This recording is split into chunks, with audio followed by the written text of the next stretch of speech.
Just going to wait a minute or so.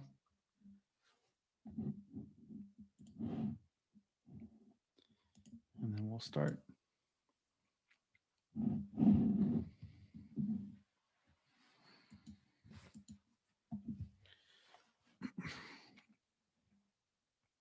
Okay, just for a little bit of housekeeping, for this type of conversation, feel free to ask questions along the way.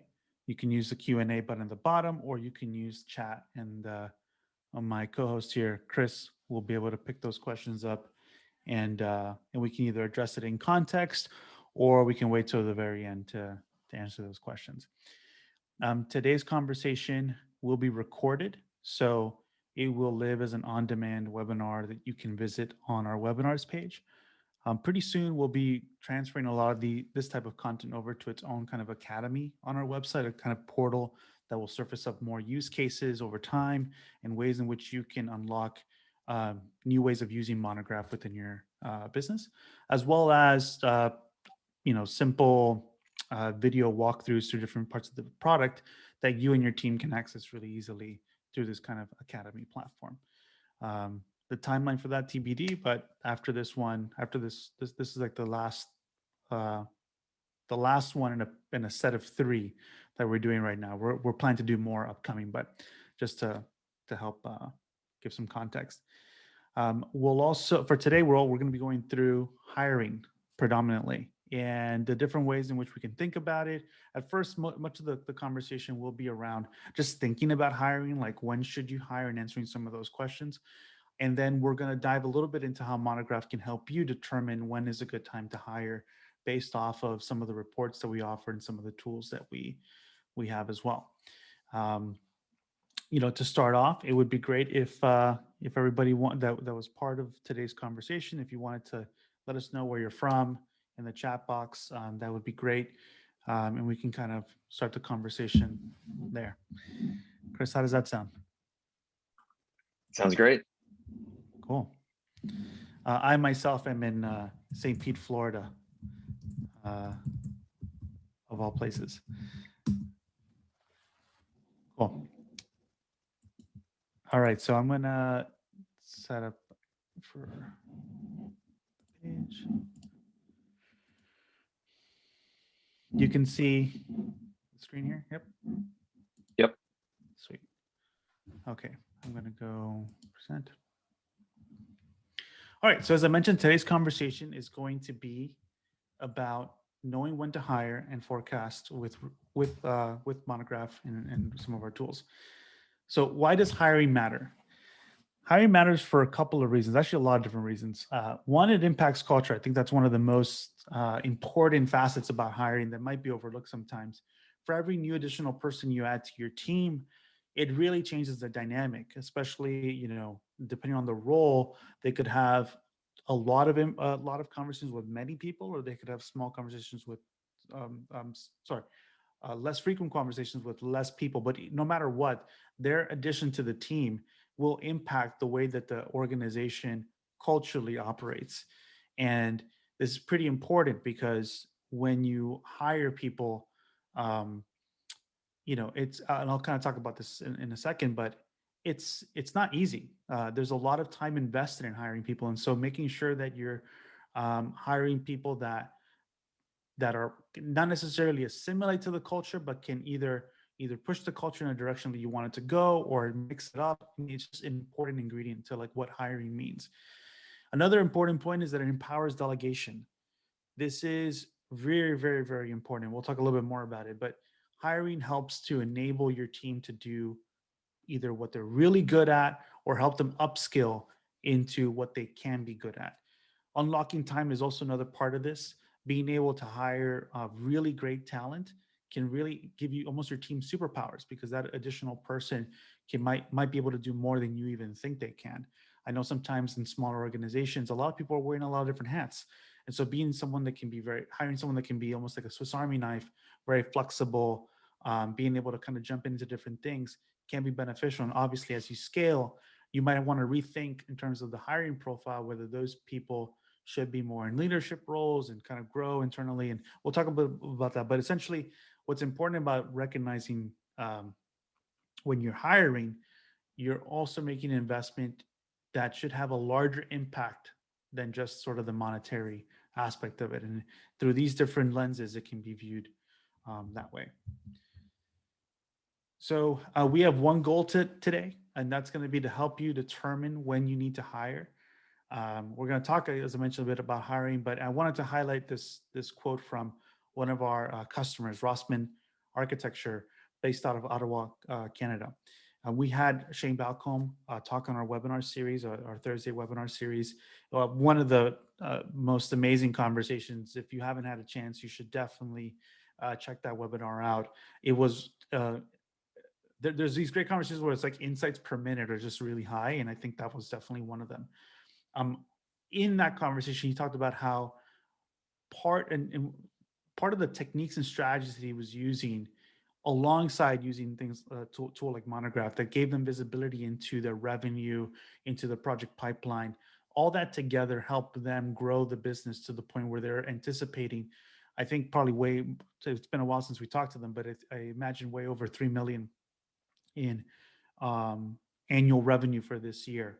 And so that was going to be on track with their hiring plan, or basically because of that figure, they knew that they needed to hire at least one person per month over the next 18 months. I'd say it's 16 months since we last talked to them. But they've grown significantly while they've been Monograph customers. And a lot of this has to do with some of the things we'll talk about.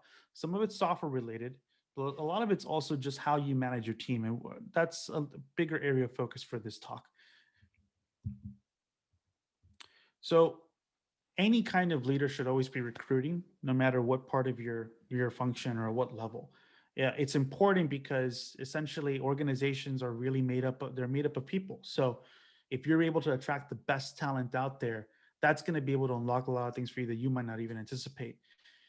So then if you're always recruiting, then when should you actually be hiring? And I think that comes down to three different ways of looking at it. One is recognizing your own strengths first, right? So it's important to think about hiring as being able to give you leverage in your team, you and your team leverage. And let's say, and this might make more sense for those that are let's say, owning smaller practices, where you might wear a lot of different hats, and really what you should be focusing on is how to delegate the work out to people who love to do the parts that you don't love to do. So if you don't love operations, you should probably find someone that does love operations.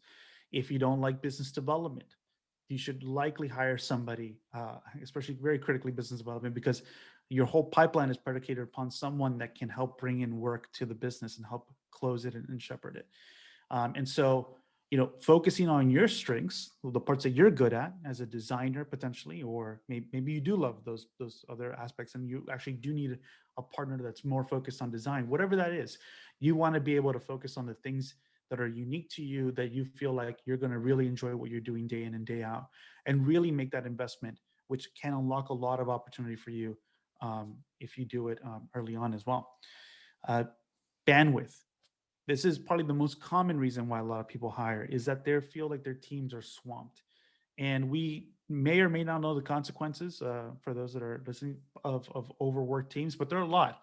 They often make poor decisions. There's a lot of research that's been showing how lack of sleep, particularly lack of sleep, can lead to lack of focus in conversations. It can definitely lead to an inability to be flexible with decision making. So in cases where you need to answer something on the spot, you might not be as quick to, because of the fact that you've just not had enough sleep.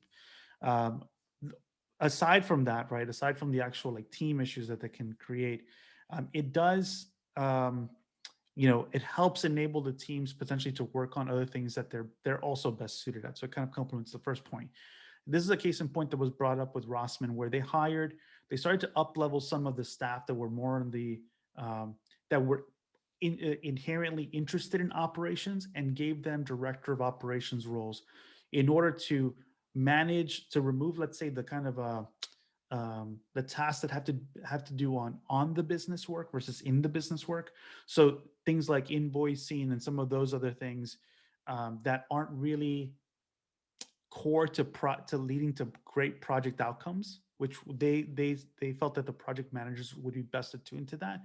they abstracted that out, separated it, and gave that as a responsibility more for the operations teams, so that the people that were on the project could really hit the ground running and really focus on delivering great outcomes for the clients versus the kind of back of house work that oftentimes is not critical for their role, more critical for the business. And that really helped to provide better morale across the team, and it helped to streamline a lot of their workflows in which it made it more efficient essentially. Another reason why you should hire is if there's upcoming projects. So if you've done a really good job, hopefully, of delegating the work out to a dedicated business development person or dedicated ops person early on that can maybe straddle some of that, then hopefully you're also stuck with the great issue of having more work on your plate. And that is a good moment in which to being proactive about your hiring plan is critical. You don't want it to be that upcoming projects then become current projects, which then force the issue on the needing the bandwidth part. The reason for that is because oftentimes it just takes a very long time to hire. So I think the latest estimates are around between 3 to 4 months to find someone. And you can imagine this is much more difficult when you're looking for more senior architects to bring onto your team. So take that length of time plus the additional length of time to onboard someone to the nuances of your practice. Hopefully you're working on systematizing that aspect of it as well. But even then, it can take 4 to 6 months for someone to be fully onboarded to the business. And so all in, you're looking at a very long amount of time. And if you don't, tend to that in a really good way, you could really be behind, not on track when it comes to providing great client experiences.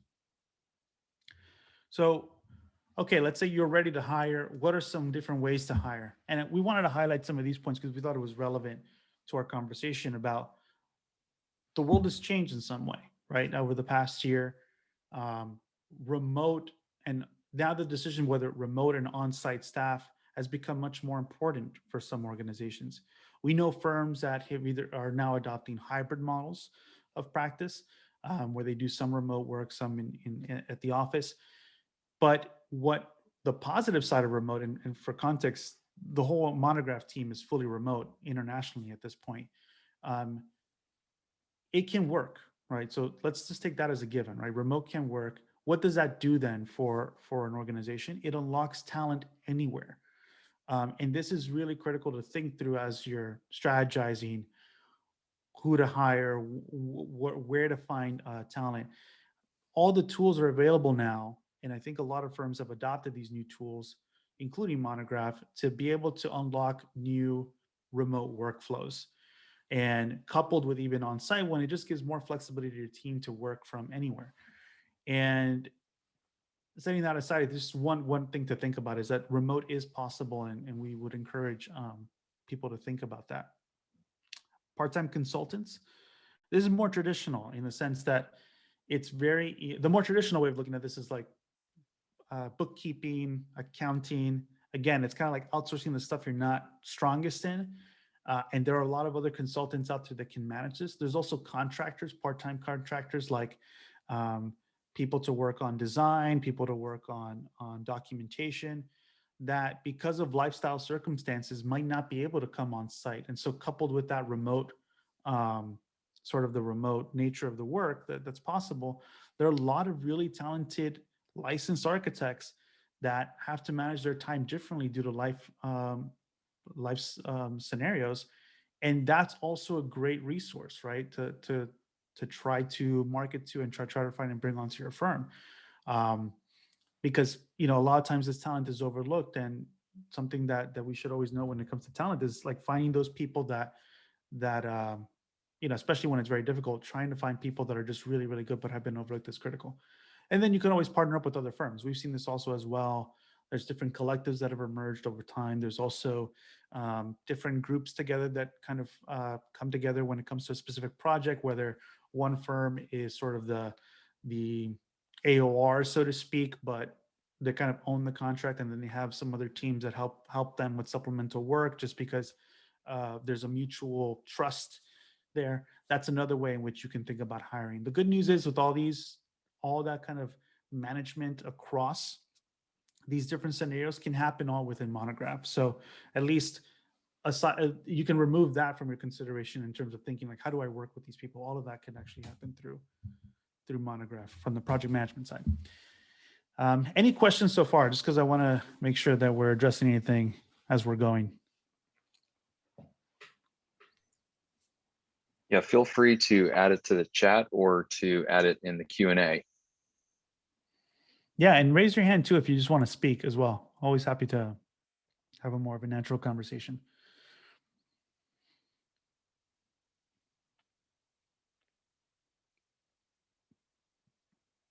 Okay, well, I'll move on a little bit and maybe we'll spark some excitement later. Hiring strategically. So this was a really fascinating. So recently we just launched a blog post on the growth path of Bjarke Engel's group. Basically, what we were looking at was trying to understand like what are the different activities that Bjarke Engel groups did in order to get to where they are. And one interesting perspective was around how they hired strategically. So they grew from 1 to 2 people, well, to about maybe a smaller team after they kind of split off of Plot, but they grew all the way to about, I think, 800 employees at this point. And one interesting point about how they hire, which we believe is very true in terms of across the spectrum, is you can either hire people because of culture, right? It's less so about the skill, but it's about the mindset. So, and something about their mindset means that, like, yes, they might not know the technical skills today, but their potential is good, is just really just above and beyond, right? There's also skill based. In skill based, it's more about being able to, like, they're just the best at a very specific activity, right? And whether that's like a specific phase in a project, whether they're just really great at design or they're really good at documentation, those are where you can kind of segment that out. And then internally is the other aspect where you can grow teams from within and have them make room for them, right? So let's say there are people that kind of want to define their own role because of their interests. You should really consider that, especially if they're making really great arguments for why they should do that.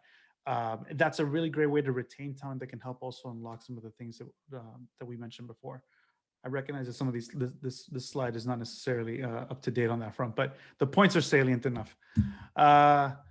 Cadences. This is another aspect that we've been talking to a lot of firms about. It's like, what are the rituals that they do on a weekly, monthly basis to be able to find alignment, but also to be able to anticipate changes that need to be made, right? So it's going away from being the reactive, as many in the industry might be familiar with, to proactive. And so we wanted to highlight a couple of these, let's say, rituals that happen. One is the Monday morning or Friday afternoon sync.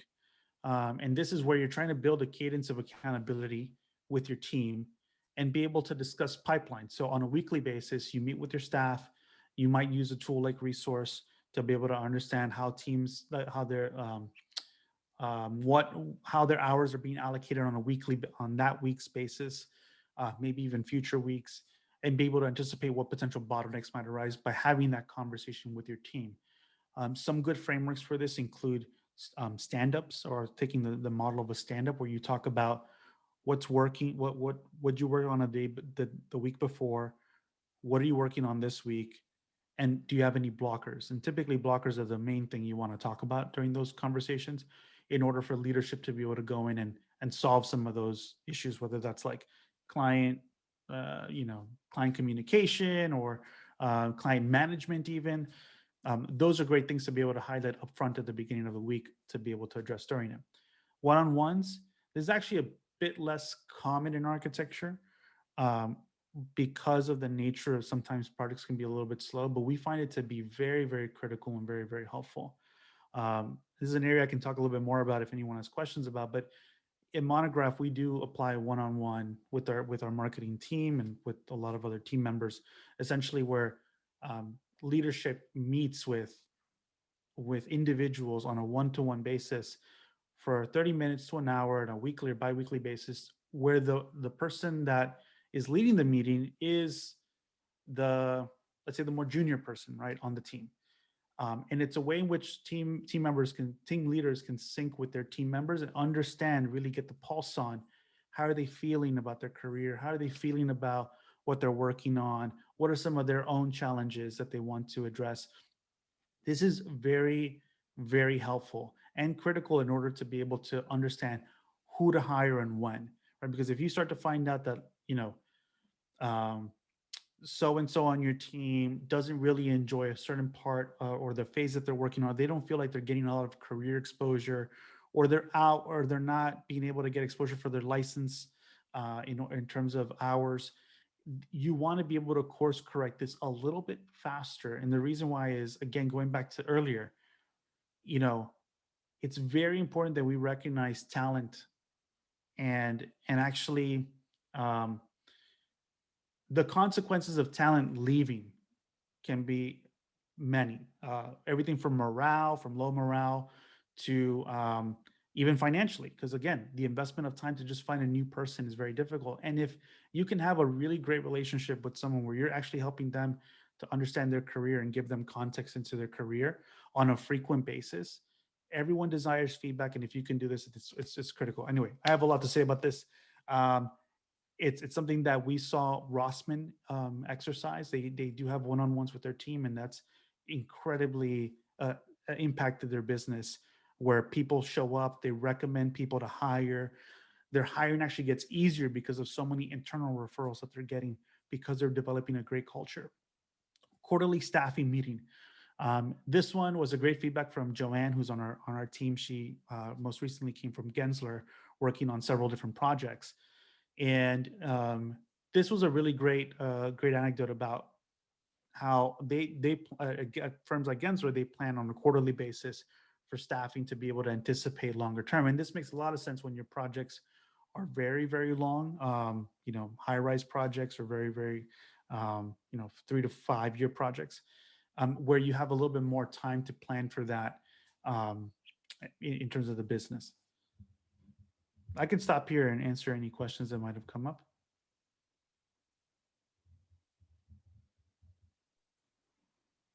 I think you can keep going. Cool. All right. So metrics to look at. Upcoming pipeline is a really great way to start to understand, what's upcoming. Team workload. We're going to look at team forecast in a minute to just understand like how you can visually get a sense for who's overstaffed on specific projects. Which rebalancing is just another way to be able to deal with hiring. Maybe you don't need to hire; it's just a matter of rebalancing. And then revenue projections, being able to, is another helpful indicator. For the purposes of this demo, I know we spoke a lot about hiring in general, but for the purpose of this quick demo, we're going to look at 3 different scenarios in which you can apply some of what's in Monograph 2, right, to help you answer some of these questions. So we're going to look at when to hire for business development, when to hire for operations, and when to hire for team members, and where should you be looking in Monograph to help you, give you some insight. Cool. All right. So with that, going to move over to demo.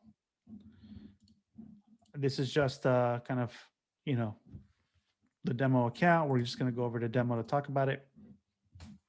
And to start, we're going to look at when to hire for a business development person. This makes a lot more sense for those in the audience that might not have business development people. I think it's even applicable if you do have already business development on staff, because it helps to be a point to talk with your team about what could be done to generate more pipeline for future, for future deals. So first place to look is projects. I wanted to highlight one specific feature here, just so that people recognize that it exists, and to help people understand how it could be useful. We have here this different outline view. This is for proposed projects. The way to change a project to proposed, and I'll put this into context in a second now, is essentially through here. And you want to put a project in proposed when you first create it using the project planner or project template. Especially you can think of the proposed project as a deal that is not yet signed. active would be once you've already signed an agreement and you already have the schedule all defined. So by just for reporting purposes, we're going to look at what this workflow looks like. So we have proposed. You can see that all of the phases turn kind of a dotted outline, and they'll appear here in the same way. And then you can also filter out your projects by that. And so you can see just kind of roughly at a very high level, all right, so we have a project coming in mid-September, one in November, one in February. You might have already some information about the timelines that these projects are. You can kind of dig deeper with your team to understand, okay, what are the staffing requirements potentially for these projects? If you dig deeper here into the project plan, there are team members that have been assigned to this already, but you can determine in other ways, you can determine whether that's the right approach, which we'll talk about in a second. But with your business development team, you can come into reports and then see, at a very high level, okay, these are all the different.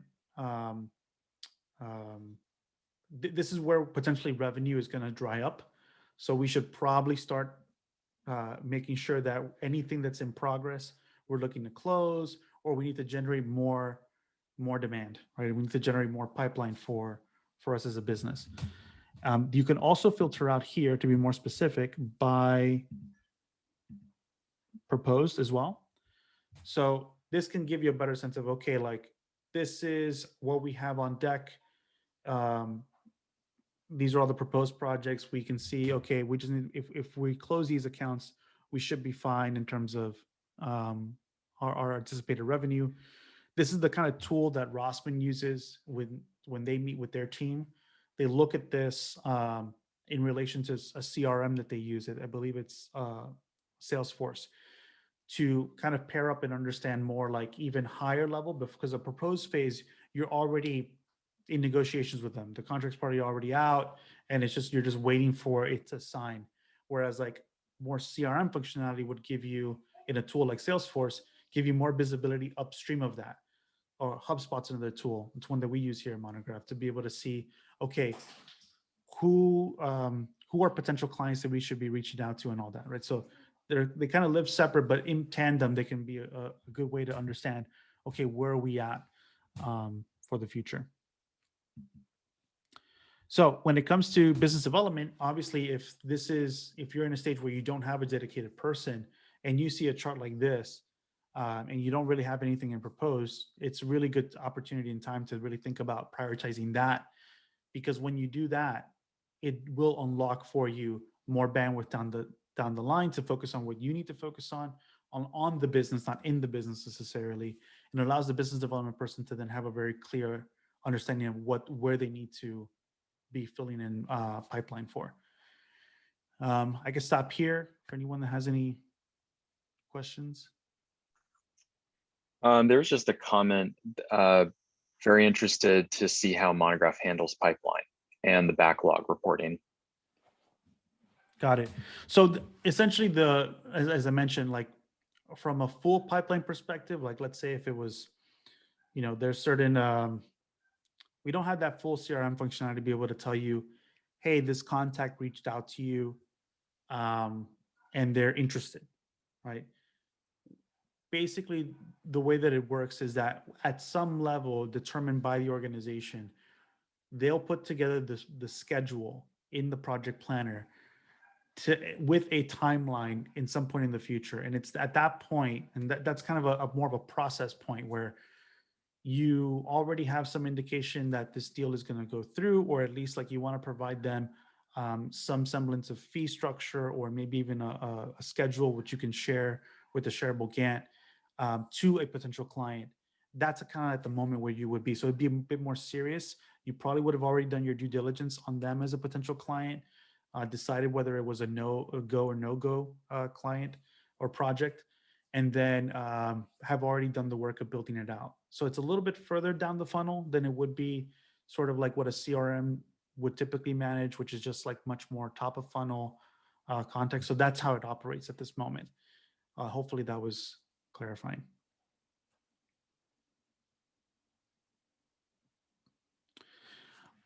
Okay. So next step, when should we hire an operations person? So if you are the operations person and you don't enjoy it, really highly recommend finding someone that is interested, and that could even be within your own team. There are a lot of people that really enjoy kind of the nuts and bolts of like how to um, sort of how to build the machine, so to speak, right? How to build the operations of a company. In our recent interview with uh, Trevor Bullen and Sarah Hughes, we had a fascinating conversation around this, right, Chris? Yeah, that's right. Trevor Bullen, who previously ran a firm in Grenada, who later joined Snow Acrylic, he moved into an operations role, sort of an emergent operations role, because the previous director of operations had left. And while he was able to maintain it, they would pull sometimes resources from and know-how from their part-time bookkeeper. And what's fascinating about this story is Trevor handed off the director of operations role, like the kind of part-time director of operations role, to Sarah, who moved into a combined director of operations and director of finance. So she combined two emergent roles, one from kind of an experienced senior associate and one of the partners who is running finance. So if you imagine two people on the team handling part-time these emergent business functions, and then uniting that in one person with a a finance discipline background. That there's a great story here. I'll add it to the chat. I'll also add as a note on this topic of operations versus business development. In Rossman's example, what was fascinating is that they actually opened up new sales pipeline because they freed the founder up, who has a strong suit in business development. They freed him from having to run operations, and they opened up and sped up their throughput on projects. So sometimes sales gets unlocked through operations, not just through a business development hire. They didn't bring in a business development hire. They focus the skill set of someone who is already talented at it, the founder in that case. So this combination of operations and business development, there's lots of interesting opportunities to unlock where you might be blocked and may not be realizing it. So I'm going to drop in the chat this conversation we had 2 weeks ago with Trevor Bullen and Sarah Hughes. Yeah, that's a great point too. It's like there's a trifecta there of design, business development, and operations. And wherever you have the, your best interests, right? You should really figure out how to hire the other two, or maybe you share two in case hire the other person. But it's not essentially like those working together can really early on within the business can really set it up for success downstream. And about Trevor's story, this was when the team was also relatively small, right? I Yeah. mean, they're currently about 20 people, but his entry into the firm was also even at a smaller point than that. Yeah, I think it was in the teens, and now it might be either 30 or 40. Got it. Awesome. Great. So we'll talk a little bit now about where an operations leader might be visible, right? Where you might see that we need somebody to help. So in this case, one clear way is how Chris was mentioning, is because the leader of the firm, the owner of the firm, already has a really great predisposition to business development. Probably good to find somebody that can unlock that time, because business development is critical. It's how the lifeblood of firm operates. Essentially, if there's no work coming in, there's not much of a firm at some point. So now on the operations front, let's look at team forecasts. And these are the different tools that you can start to see, okay, we need somebody that can be a little bit more operations oriented. One is in the team forecast view. So here, what you're seeing is the ability to be able to see um, different team members and where they're resourced currently based off of assumptions on like the phase, right? So it's really taking it more from we know what the budget is for your projects on a phase level as well. And we know what the, let's say, the ideal distribution of time is on that project based off the time of yeah, on that phase. So sorry. Um, and this is going to equally distribute that according to the forecast, right? So it's making some assumptions here. But what you can tease out from this is there's clearly like some team members that have less time attributed to them. And this is a demo, which has like pre-populated data that's a bit fuzzy.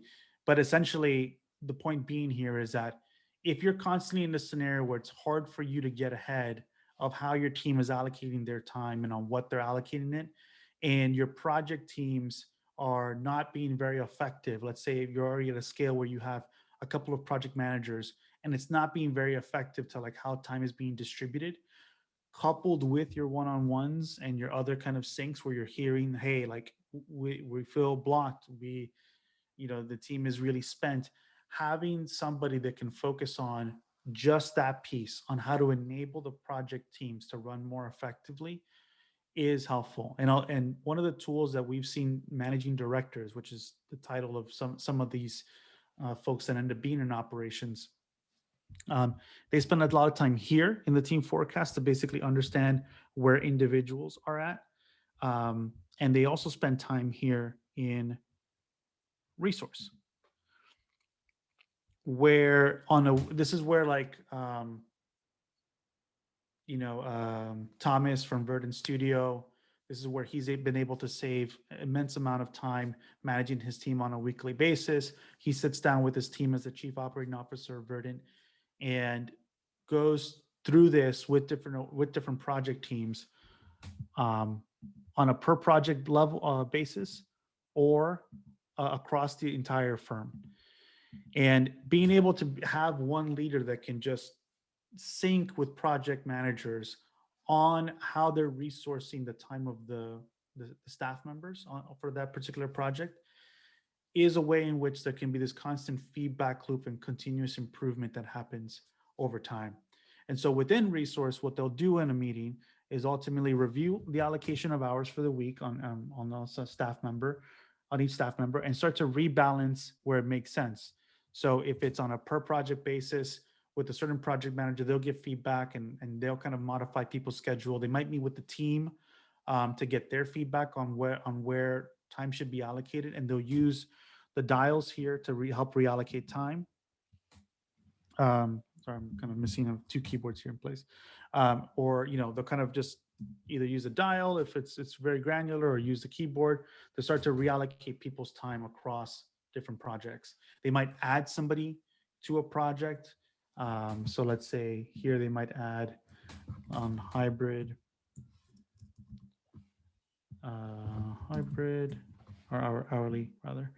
They might add someone on a project. You see there's no role assignment, and then go back and kind of assign them and make sure that all the numbers square up.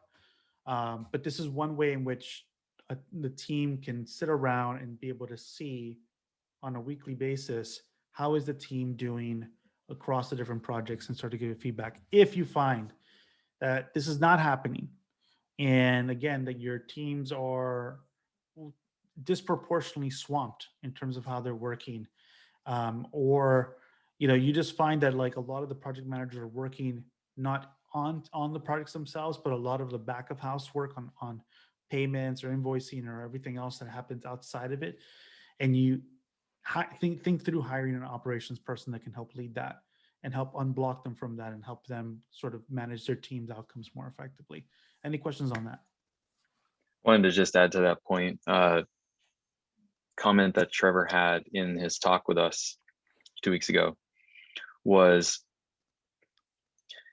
it maintains a level of consistency. So when there is a surge of staff time on a project because of the overlap of different project schedules, operations can fall by the wayside, which can create these other ripple effects. So he really pointed out how like the consistency across on a week-to-week basis, and this is a similar comment that Shane Balcom mentioned, is that the magic of his work is consistency every week, the same processes. Yeah, that's a great point, Chris. I'll just wait for a second if there's any other questions from the audience. Great, crystal clear. All right, so very similarly, you can use now a combination of these different tools, resource, team forecast, the revenue forecast, to start to understand, okay, and also I would say coupled with those other rituals, right? It's like, ultimately, again, the culture is made up of the people that are part of it, and having these type of rituals in place within your practice and these cadences help to surface up these like the things that software just can't capture, right? How people are feeling, how are they, do they enjoy the work that they're doing on this specific phase? That's not going to be captured here. That gets captured in that kind of one-to-one relationship that you build with your team, or that your operations leaders builds with the project managers that then build with the team.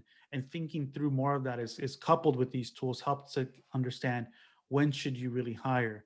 On the last point on like when to hire project team members, the one-on-ones really are very effective for that, because it helps you understand at a very granular level, how is your team doing? One step above that, using resource on a weekly basis, or touching in with your team to see, how are people being allocated across each project? Maybe let's say you're disconnected from this process itself as a firm owner. Maybe you should join a couple of the meetings and kind of jump in and see like, how is this being run, right? Or how is the meeting itself being run, to talk through these questions that might emerge on a weekly basis. Same goes with the reports that we have. So being able to look at this with your team and say, okay, you know, it can go also the other way. It might not be about hiring, but it might be about readjusting schedules. And especially when you start to see that more projects are pausing, as happened a lot to many of our customers last year, might be a time to reevaluate what to do during that time, whether hiring should even happen. But essentially, using that plus this, being able to understand how many projects are upcoming on the proposed side, knowing your own bandwidth from those syncs that you have with your team. This all coupled in a 360 way helps you then understand whether it's a good time to hire. And I kind of wanted to leave it there. If there was any, we do have some time for more deeper discussions. It doesn't have to be about the product itself. It could just be about hiring. Would love your thoughts.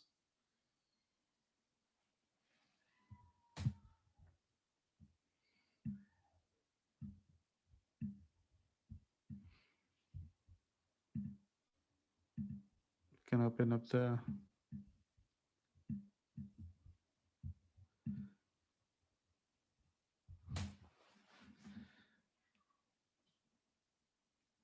I'm just very curious if anyone has any real like what their thoughts are on hiring in general, especially now. I mean, so many so many people are looking for that sweet spot of like having 8 to 10 years of experience. I'm curious like what kind of challenges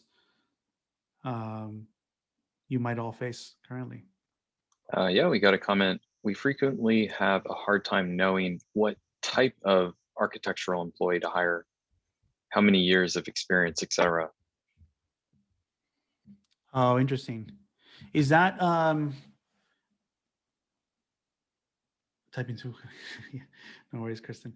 Is that I'm curious from your perspective on the type of architectural employee. Is it because does the years of experience map over to the type of work you're doing, like the typology of work, or is it just in general?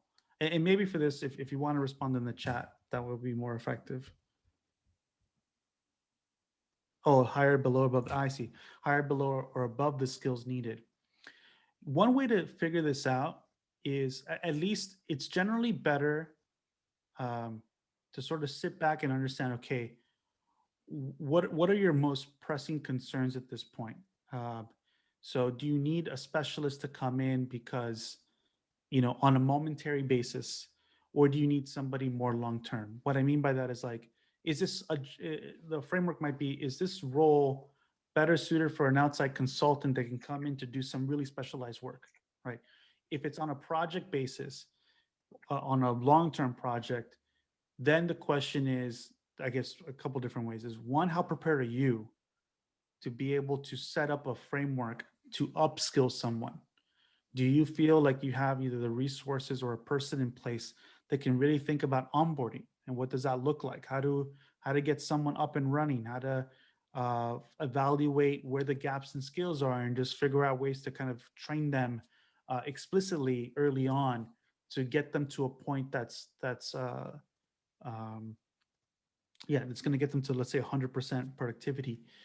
The other question I would have is sort of like, it's also at a candidate level, right? So once you start to talk to candidates, it's really assessing their mindset. Um, we so at Monograph, we like to hire based off of a sort of a growth mindset. Like, is the person that we're interviewing approach problems creatively? Do they have a kind of yes and mentality to the work, and are they curious? Because curiosity is something that it's very hard to train someone to do, but when you find a very curious person, it's typically a good bet, because it likely means that they're going to learn really quickly, or they're going to just really absorb as much material as they can to really, fill that gap. And, ultimately, it's kind of like hiring on potential. And so in that case, it might be that you want to find long term more and more people that actually are um, below skill, that you can then grow with the company and grow with you. Um, Again, for above the skills, we face this too. Me as a hiring manager, I'm constantly thinking about as we're hiring team members. I've interviewed very senior people, and time again, I keep coming across the kind of question of, well, yeah, this person's very senior, they can do the thing, like they can do the actions, right, the activities, but can they think strategically like someone else that might have more domain expertise within architecture, as an example, to be kind of more explicit? Finding that balance has always been is very difficult, and I find that more often I rather bet on the person who doesn't know how to run a bunch of different sort of marketing programs or whatever, um, but can learn really quickly on how to do it, and maybe do it in a way that's actually more special and attuned to like our customers, as an example. Hopefully that answers your question, Kristen. I know there was kind of, there are different aspects of it, but it's not sort of like it's not as like binary in some way. It's kind of like, what do you need? Are you prepared to fill in the gap? And is the person that you're looking for, you know, at a very individual level, do they look like they have, wow, this person has potential? I mean, this person could probably get to like really good with a little bit of focus and a little bit of like mentorship in a very short amount of time.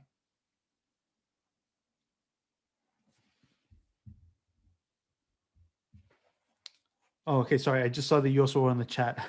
Figuring the person we need for the next 3 months may not be the person needed a year from now.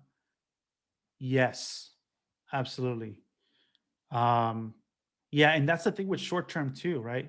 It's because the next 3 months are already gone, essentially. Like, if you're hiring for the next 3 months should have been hired 6 months ago, essentially.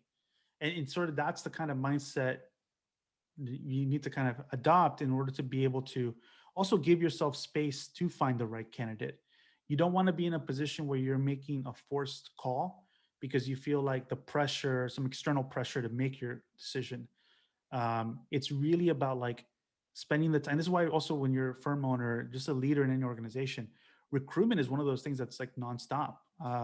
You constantly have to be talking to potential candidates, looking at networking, not just for clients, but also for people that could accelerate your business, because wow, they're just amazing people and you would love to work with them and have a great time doing so.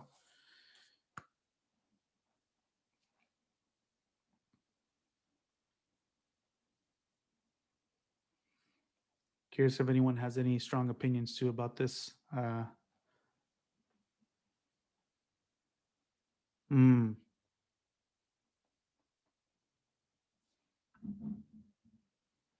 awesome. Really great. Yeah, that's a great point. Yeah. Yeah, for decision makers, right? Yeah, there's a business case, right? Trying to make a business case for why it's important. And, you know, I think that's where like the backlog is really helpful, but also maybe partnering up with if you have someone on your team that's already in operations or you're the operation. I'm sorry, I don't have any context, Kristen, in terms of your role. Um, if if you have someone that's in charge of hiring in general, your director of finance. Oh, okay, there you go. Your director of finance. Right. So if there is another director that's more in the people, what we call it, people ops or historically HR, or you know, someone that helps to help in the recruitment aspect, there's probably another angle to it where you can talk about this kind of like, hey, this is how long it takes to find somebody. And yeah, it might look strategic now in a sense, but it's actually we probably already needed this person, and we just don't know it. Um, and and so maybe there's a partner there where you can kind of multi-thread an argument together and kind of say, hey, you know, yes, there's the backlog of what we need to, but even aside from that, let's put that aside. This hire could also enable XYZ to happen. And you have a really clear partner with that. But that's a really great. This is really great. Thank you, Kristen, for that question.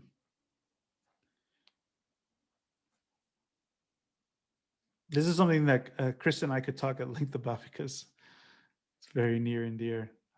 As sort of like anecdotally, I've mentioned like we were looking for a specific role, and we realized that we had a person on our team that would be the perfect fit for it. And it took us a little bit of interviewing other people to realize this person was actually here all along. And now we've since closed the role and are now transitioning that person and figuring out ways to work with them to outsource some of their work or find consultants to do some of their, let's say, their more task driven work that they were doing, their individual contributor IC work. And that's, you know, that's kind of where that's another angle, right? Where you just don't hire somebody, you just realize, oh, this someone in house here was actually going to be amazing for this. Well, I want to be conscientious of everyone's time too. So if there's no other questions, really appreciate you all for coming to this conversation around hiring and about how Monograph can be helpful to pull out some of this information for you. And yeah, thank you, Kristen, too, for your input and your questions. Love that. And you know, feel free to email me, george@monograph.com now. I'm very excited that we're not .com. Or Chris at monograph.com if you want to chat further. Really appreciate everyone's time here. Take care. Have a great afternoon. Much appreciated, everybody. Thank you very much. If there are other areas of the product that you're interested to explore, we have 2 previous deep dives, what we call these sessions, one about project planning and another about making sure that everything is on pace. Every Friday, we have a demo with our CEO where he overviews those 3 aspects in a shorter overview to help you get started. But thank you, everybody, for joining.